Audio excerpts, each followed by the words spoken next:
Mesdames et messieurs et mesdemoiselles, bonsoir. Bonsoir, monsieur Benjamin est très fâché. Il est très remonté. Et les autorités de l'État hébreu sont remontées d'un bloc contre le Hezbollah. Pourquoi? En fait, du samedi, de la soirée de vendredi, hier, aujourd'hui, soleil samedi, et cette nuit, disons maintenant cette soirée du samedi, le Hezbollah a fait quelque chose qui est indescriptible pour M. Benjamin et son peuple. En fait, c'est le jour le plus sacré du judaïsme. Et durant toute cette période, d'hier à aujourd'hui, M. Benjamin nous annonce que le Hezbollah a tiré plus de 320 projectiles. D'hier à aujourd'hui, plus de 320 projectiles. Parmi ces projectiles, vous avez des missiles, vous avez des roquettes, vous avez des drones, vous avez toutes sortes. Tout ce qui peut faire mal à M. Benjamin, le Hezbollah a tiré. Et le nord, n'est-ce pas, la ville de Haïfa, au centre même. Donc, ça va dans tous les sens. Et donc, en réalité, les patrons même, les patrons du judaïsme, les patrons, c'est-à-dire ceux qui même tiennent cette histoire-là avec une main de fer, ils sont remontés contre M. Benjamin. Parce que ils estiment que c'est Benjamin qui a occasionné toutes ces actions en fait. Parce que s'il n'y a pas de tir sur le Liban, il n'y a pas de tir sur Israël. S'il n'y a pas de tir à Gaza, il n'y a pas de tir sur Israël. Vous comprenez? Donc, et ce n'est qu'un début. Ce n'est qu'un début parce que M. Benjamin est obstiné à vaincre ses ennemis militairement. Mais c'est chose impossible. Et donc, puisque le Hezbollah, je ne cesse de dire, est doté maintenant des moyens militaires de haut standing, la bataille devient très dure. C'est pourquoi ils ont dit, nous allons mener cette guerre très dure, très coûteuse et très pénible. Ça va coûter énormément à l'Israël.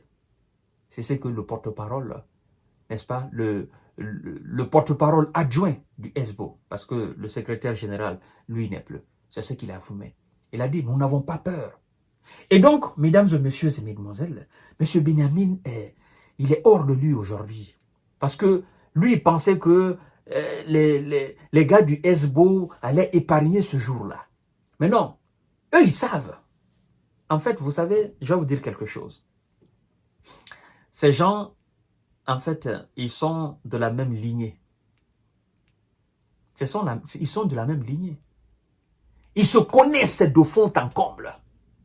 C'est pourquoi quand vous dites c'est-à-dire aux Palestiniens, aux autres là, quand vous leur dites les Hébreux, non, peuple de Dieu, machin, ils vous crachent dessus. Ils se disent, mais nous là, c'est nos frères ça. Seulement ils se sont rébellés, c'est tout. Ils ont choisi le mauvais camp. Et ils ont choisi de s'attaquer à nous, c'est tout. Quel peuple de Dieu? C'est ce qu'on vous a raconté. Nous sommes tous des peuples de Dieu. En fait, eux, ils n'ont pas peur de ces gens-là. C'est-à-dire, la peur que le reste du monde, en quelque sorte, peut avoir vis-à-vis de ces gens, les Palestiniens, ils s'en foutent. Les gars du Hezbollah, ils s'en foutent. Et c'est pourquoi les véritables doyens de l'État hébreu, au fond d'eux, ils savent que même s'ils continuent cette guerre jusqu'à la fin du monde, ils ne pourront jamais vaincre les Palestiniens. Ils ne pourront jamais vaincre les Hezbollah. Ils ne pourront jamais vaincre, c'est-à-dire ceux qu'ils considèrent comme leurs ennemis, comme leurs adversaires. Parce que sur tous les plans, ils sont en quelque sorte égaux. Sur le plan de la spiritualité, ils sont égaux. J'ai écouté un rabbin qui a dit que, en fait, on ne peut pas vaincre ces gens-là. Il a dit on ne peut pas vaincre les musulmans, on ne peut pas. On ne peut pas. Parce que ce que nous connaissons, c'est ce qu'ils connaissent. Il y a même des choses, il y a des choses qu'ils détiennent que nous, on ne détient pas, au fait. Il dit donc, que ça soit sur le plan de l'engagement, sur le plan de la spiritualité, sur le plan de la détermination, on ne peut pas les vaincre. Il dit, comment pouvons-nous vaincre des gens qui n'ont pas peur de la mort? Donc, ils ont une notion de la mort que nous autres, nous avons. Mais le fait que nous nous attachons plus à la vie qu'à la mort, eux, ils n'ont pas peur de ça. Donc, c'est très difficile de combattre, de vaincre quelqu'un qui n'a pas déjà peur de la mort, au fait. Parce que ce qui peut effrayer quelqu'un, c'est que c'est la mort. Mais eux, ils n'ont pas peur de ça. Et ils ont une notion, ils ont une notion très élevée de la mort, au fait. Et donc, c'est impossible pour nous de les battre. Mais M. Benyamin s'en fout. Il ne les écoute pas, mesdames et messieurs. Mais ça ne fait que commencer. Le Hezbollah a tiré 320 projectiles sur l'État hébreu pendant Yom Kippour. C'est-à-dire Yom Kippour, c'est cette journée qu'on appelle le jour le plus sacré du judaïsme, en fait.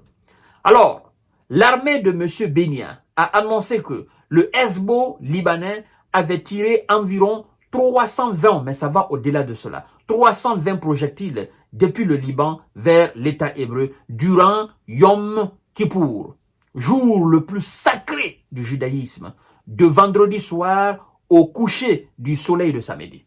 Donc, c'était hier.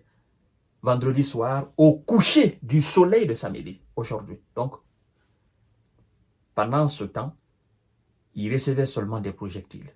Donc, au lieu de se consacrer sur la spiritualité, au lieu de faire comme d'habitude, comme ils ont comme ils ont coutume à le faire, c'est-à-dire c'est un jour énorme pour eux, ils craignaient plutôt les tirs. Ça tirait dans tous les sens. Et donc, la concentration n'a pas été comme il faut. Ils sont censés se plonger dans ce monde très profond, très spirituel. Ils sont censés évoquer ce jour-là leur véritable Dieu, au fait. Donc, se rapprocher davantage. Mais au lieu qu'ils ne se rapprochent, ils étaient plutôt en train de repousser ou d'intercepter les projectiles du Hezbollah. Mesdames et messieurs, cette histoire-là, je vous dis, M. Benyamin, il doit écouter le monde. Le monde qui veut que la question soit réglée diplomatiquement, politiquement. Le monde qui a compris que plus le temps passe, plus les adversaires de M. Benyamin deviennent beaucoup plus forts, ils deviennent beaucoup plus efficaces. Et plus le combat devient très dur. Très, très dur. Mais on dit souvent que les conséquences de nos actes conseillent beaucoup plus que les conseils que nos proches nous promulguent. Donc, les conséquences des actes militaires de M. Benyamin vont beaucoup plus le conseiller. Parce que il va le faire, Le résultat qu'il espère, il n'aura jamais ce résultat-là. Et il va subir des choses que lui-même, il ne pouvait imaginer, au fait. Parce que ça monte, la cadence, ça monte, l'escalade, ça monte. Et eux, ils se dotent de beaucoup plus de moins. Et l'Iran, maintenant, a des missiles capables d'aller n'importe où dans les pays de l'Orient. Les missiles qui vont à 2000, les missiles qui vont à 16 000, à 18 500 km/h. À tout à l'heure pour notre série d'informations, mesdames et messieurs. Partagez la vidéo dans tous les groupes aussi.